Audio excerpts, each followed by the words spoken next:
Commissioner ma Homa Bay Moses Lilan nokwayo josiasa kod jopiny e kaunti no mondo hore kendo ginya kwee ka gichiwo thuolo ne obila mag okwach kich mondo mi odhi nyime gi timo nonro kaluwore gi nek makoch manyocha otimne jaod bura ma Kasipul Charles Ong'ondo were. Okone jodak ma Kasipul kod oganda jo Homa Bay mangima kod josiasa e kaunti no mondo yie hore kendo ginyama na kwee kinde ma chenro mar iko were dhi nyime.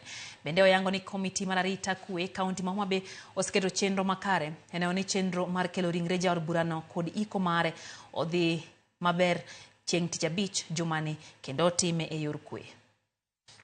The government, through the Directorate of Criminal Investigations, have made substantial progress in terms of seeking to apprehend those who perpetuated this heinous act. There is advanced arrangements for the befitting send-off of the Member of Parliament on Friday, the 9th. Mine is to call for calmness again by the residents.